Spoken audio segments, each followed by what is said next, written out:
Have an idea for a venue? Nope. Okay, great. So I'm happy to take you through the whole planning process. So Oh, the first three things that you want to figure are, yes. I see from your picture that you're married, yeah? Yes, And you, yeah. I have to check all these things these days. And you're married, and you're married to the boy's father, yeah? Yes, Okay. yes. And your son's name is the bar mitzvah boy? Alicia. Okay, great. Alicia. Okay, so we're planning Alicia's birthday party, and just again, nothing's. I can't make any presumptions. So, Okay. and you guys live in Ramat Beit Shemesh? In Beit Shemesh. In Beit Shemesh. Okay, great. So Uh-huh. there are three key factors when you begin planning a bar mitzvah in Israel. The first one is, and that's if we're talking about a family where it's both, both parents are involved in the planning. And so the factors are number one, budget, number two, date, and number three, venue. Okay. So Mhm. once you have those three factors in place, you can go ahead and begin kind of planning and designing. So can I talk about those three things? Yeah, yeah, Okay, please. great. So the first thing when it's the date is, some people prefer to do it on what's called the Bo Bayom, right? The day he actually turns Yeah, 13. yeah. And a lot of people prefer to do a bar mitzvah party on a Thursday or a Sunday, because especially if they have guests coming in from out of town that they want to be there for Shabbat. So it's just very convenient to do it on a Thursday or Sunday. Yeah. Motzei Shabbat is a possibility, but it creates a whole other stress factor. So Right. it's a So, little so that's what we're sort of toying with, either the Motzash or the Sunday. okay. If we did something for all our friends and the boys, then it would be on the Sunday night. If we just did something for the boys, then it would be on the Motzei Shabbat. Great, great. So if it's on Motzei Shabbat, if you're in October, so it's possible that your vendors can get there, reasonably. But most of your vendors, like your food and your music, they're gonna need about an hour travel time and an hour setup time. So Interesting. you can't really plan your you can unless you don't mind things kind of like going in slowly and when things are ready. If you want to have a tight schedule, then you want to be on the safe side with that. Yeah. So if you look at what time Shabbat comes out, that's 6:39. 6:39. So if you figure that your Yeah. party can start at 8:30, that's a reasonable Yeah. time for a party with just boys. A party with just Yeah. boys will generally go about 2 to 3 hours. Yeah. A party Yeah. with adults and boys will generally go about 4 hours. Okay. And when Uh, we get into kind of like what goes into the time and the schedule, at a little yeah. bit of a Yeah. further. Okay, so now let's talk about we talked about date. We'll talk about venue. One more thing about date is at this stage to check that there aren't other events planned that date for your son's class especially. Mhm. No Okay. school None, trips. none that I seem to know of so far. Right. So if there are no school trips, you want to check with the mechanchim and just let them Yeah. know this is your intention. And it's a good idea for the parents of the class to be in coordination so that there aren't two bar mitzvahs going at the same time. So you might, if there isn't something doesn't Yeah. already exist, you might want to make like a Google sheet, and Yeah. then just have that on if there's a parents WhatsApp group, and just let people know. Yeah. Sign up for your date so you don't have, because it's such a pain when there's two bar mitzvahs on the same night. Okay, so Okay. that pretty much takes care of date. Okay. Mhm. Again, my name is Eliyahu Kanush, Mr. Holy Simchas, and I'm kind of like Eliyahu Navi is Malach HaBrit. I'm like Malach HaBar Mitzvah. I'm just an encyclopedia of these Okay. things. So okay, so now let's talk about budget. So generally, what people spend in Beit Shemesh, Modi'in, Yerushalayim, Gush Etzion, Ma'ale Adumim, the kind of Yeah. Anglo communities that you and I are part of. When they're having about 100 guests, they're investing about 20,000 shekels in their party. Of course, So that we're looking yeah, at more than that. more than I that. mean, if we have one event for the boys and our friends, we're looking, say, around 200, maybe 250, but yeah. 250 guests. Yeah. I'd Okay. like to say 200 because 250 sounds a lot to me, but yeah. Okay, good. That's going to influence obviously the venue selection, the number of guests Yeah. you have, and it also obviously is going to influence your budget. Yes. And then the other biggest influence on your budget is your food. Your food cost is going to be your biggest cost. So if you're figuring, like I said, generally people are spending about 20,000, depending on what kind of attractions they have, and what they have in their schedule. So if for per 100 people, so if you're going to have 200 people, you're looking at maybe an investment of about 40,000 shekel. Okay, so you want to be in coordination with your husband on that. Okay, so now how is your budget, broken down? Part of that goes into your venue selection. There are venues where they have in-house catering, and there are venues where you bring your own caterer. I just did an event at a really nice venue called Alba, really not far from Yerushalayim. It's in Alba, Alba. Okay. In Tel Hashach, I think Tel Hashachar. I can send you some videos of what the place looks like, so you don't have to go. And that place did have a large capacity to hold that kind of amount of people. The shul halls that are available in that area are really not so equipped. And we don't love the shul halls. We'd prefer not to use a shul hall. Again, like if we ended up doing something just for the boys, then we would do it in a shul hall because it makes sense to be local and convenient for the boys. But if we were going to do one event for everyone, then it wouldn't be in a shul hall. Right. Okay. Good. Okay. So that's So if you're doing a party for the boys, it's going to be about 50 boys, I presume, something like that. Yeah.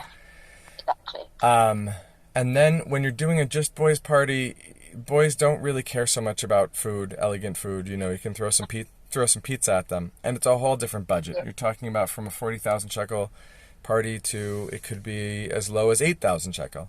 So it's a very different creature that you're looking at. I mean, one of the questions with that is that would be great for the kids, but if we then do an adult party for the 200 without the music, is there a ruach? It's a big difference. It's a big difference. If you were to do a party for 200 people without the kids, you're saying?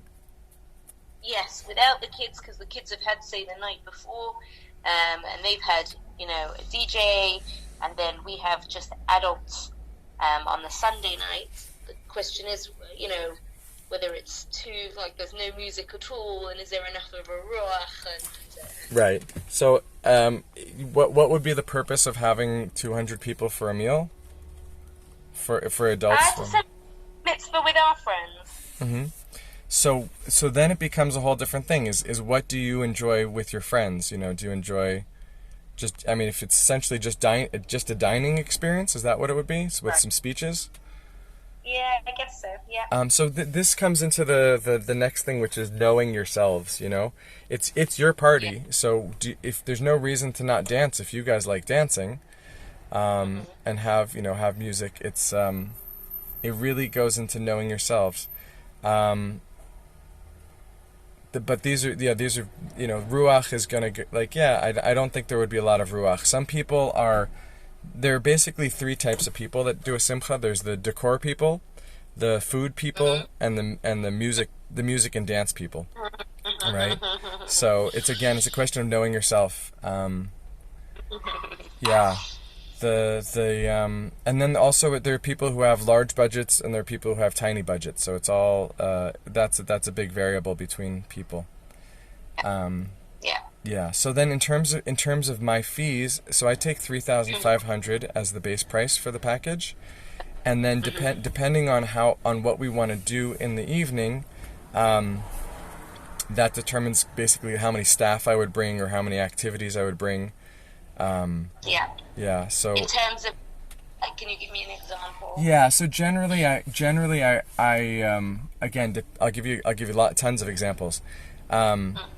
But the staff ratio when you want to have a party where there's what you called ruach, is I say have one. We're called holy simchas. Have one staff per 50 people. So if you're having If you're having just a boys part, even just a boys party, I would say bring, have me with an assistant. But if you're having more the feel of the dance floor, it's fine. My oldest son is a cowboy. He really got into horseback riding. We went to see him ride horses in the Israel national competition, and I'd never really seen something like this before. But I saw them herding cattle, kind of as a sport. And I thought this is kind of like what we're doing when we're running a dance floor, a really big dance floor. It kind of needs some guidance. So if we're going to have, 2 circles or 3 circles, so we need somebody who's really managing the music and managing the volume levels. And I don't know if you guys are musicians at all, but managing the pitch and the tempo and reading the crowd. So that's the role of the DJ. To a certain extent, he can also be the role of the MC if you need somebody making announcements or introducing speakers, making adjustments with the schedule. We'll make a schedule beforehand, and we'll be in coordination with the venue and the vendor. The other vendors. But so the more people, the more kind of between the DJ who's really playing 5 roles. He's running the sound. He's the MC. He's the DJ. He's the day of the event. He's really like the event coordinator on the day, because he's running the heart of the party. Really, I think is on the dance floor, and then so he's playing all these roles. So if there's a room full of people, so it's good for him to have a team with him, so he can coordinate with all the other vendors, and really connect, like be the make a kind of a glue kind of between all the guests, so they all feel like they're not just at individual corners to make it unify it as one event. It helps to have a team. When you're doing a larger party, you're getting more towards a budget of around 5,000 shekel for your DJ team, right? And that will include helpers, and the options for activities are there are so many that are built into the package. We would really kind of need to know what's fun for you guys. We can do a festive entrance to the dance floor with your son. Basically, if you want women's dancing and men's dancing, we could. You do. So we would have. So who's going to bring out the mechitza, if there's going to be a mechitza, and what time. All this needs on a larger scale event needs a team. And then what you do with that 4 hours, let's a kids party, we could have dancing, we could have karaoke. It will all depend on what would make it fun for him. We could have dance leading, we could have free dancing, we could have games, that are custom games about him. Like I could send you 20 trivia questions about him, and his friends could guess at them. There's a real variety of things we could do. Part of it depends on the venue itself. Yeah. But I think at this stage you're kind of like looking at what are we gonna do before we get into the details of how we're gonna fill the schedule. That's a little premature. Exactly. We still have to decide sort of one event or two with the kids or without. That's right. That's where we're at. Right. Have you given any thought to venues? A little bit. Look, as I said, it would really be for the Sunday night. If we just did something for the boys, that's easier to work a venue. In terms of larger venues, it's been trickier because we don't want it to be a wedding. Like, I don't necessarily want a wedding venue. But we want enough space for everyone. Right. So that does kind of right. That's exactly what I was thinking also. And you don't want it to be a wedding, and at the same time, the amount of guests, it kind of lends itself to a wedding feel. Right. But there are so many things that go into people's minds about really what's the difference between a wedding and a bar mitzvah. In a sense, the boy is really marrying the Torah and marrying Hashem, and the only thing is there's no bride, right? In the sense of having a kisei kala and a chuppah. But you do have so many options in terms of what you're going to do with the guests, because you've called them all together. Some people will do, like a frontal performance, like a magician or a hypnotist. and that can provide some entertainment. And some people say no, we just want the focus on the on the dancing and the real presence there. Yeah, If we thought about that. I think we don't want to distract. At the end of the day, people are there for him, and to celebrate with him as opposed to, watching a magic show or something. Right. Are the 200 people more family or friends, or how would you describe the 200 people? Friends from Yerushalayim and from Beit Shemesh, and family. But mostly friends. Okay, great. What kind of circles would you say you guys travel in? Like modern Haredi, or what kind of? Yeah. What school? So. What school does your son go to? And did he go to before? Ahavat Yisrael, and he was at Chorev in Jerusalem. Okay, great. So it kind of borders also with like Dati Leumi a bit. Ahavat Yisrael is always interesting because there's Ahavat Yisrael. Sorry, we lost connection for a second. Ahavat Yisrael is interesting because I've been in this for 12 years, and I see that in Ahavat Yisrael there's generally, especially with the girls' school, there's generally a class where they're more interested in modern American music, and then there's one class where it's more kind of like just Jewish. How we would be the. I mean, I say just Jewish, but we have been recently, and everyone seems to have like Cotton Eye Joe and things like that. That seems to have made it in with the From circles, right? Right. But yeah, I mean, we definitely would prefer. I mean, if you asked me, I'd probably say different to my son. I'm a huge, American Mordechai Shapiro and all of that. Yeah. My son is a bit more Israeli, but he also loves Nissim Black, and I'm not sure how easily one can dance to that. But yes, definitely the preference to the Jewish and whatever else the other bar mitzvah boys are having that seems to have made it in with the From circles. Right. So there are a lot of dances that have like line dances to them, like Cotton Eye Joe, and have pretty innocuous words.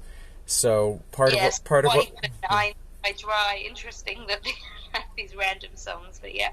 Yeah. So and then they come to really want those songs, and every class knows different songs, but there are about 10 songs that kind of cover the gamut. So okay, good. So it sounds like you guys have some homework to do. Yes. What other venues have you considered? Not so much. We're kind of stuck at the venue point. That's the truth. I know that someone someone said what? Someone suggested Emerald, but I think that's a bit too weddingy, perhaps, for us. Okay, are you looking only in Beit Shemesh area, or is Jerusalem also an option? Jerusalem Hills and sort of in Jerusalem area as well, we would consider. And what about Gush Etzion? Maybe. Okay, I think the best option for you is probably going to be this place in the Jerusalem forest. It's near Yad Vashem. It used to be called Merkaz Tzipori. Yeah. And they have a very good hechsher. And they have like a forested area around. They have good parking. Alba also has good parking. Alba's about 15 minutes away from Beit Shemesh. Okay, yeah, that sounds amazing. Yeah. And what's this called now? The other one used to be called Merkaz Tzipori. I'll send you the numbers. Thank you so much. And I'll send you some videos. The videos won't necessarily do it justice because they're kind of smartphone videos. There's one other place where we just did a bar mitzvah. There are a lot of good places in the Gush. Good to know. But why don't you get started with just wait a minute. Okay, so there's one called Kef Tzuba, I think. Okay. I'm not sure the prices of these places. Probably your best. This place in Yerushalayim, Merkaz Tzipori, it has a new name. that's like a hidden gem in terms of the value. They really undercharge. They're under the market. And I've always been really impressed with what they do. And so one other thing I can tell you is that part of what I do also is kind of like I'm trying to put together a website where there's accountability of the venues, especially to the Anglo community. So they'll have like a sense of, if there's a road closure, they'll let the Baalei Simcha know that, and because the Israeli, I don't know how long you've been in Israel, but there's kind of an Israeli standard of service that's not it's not up to par with what Anglos are used to.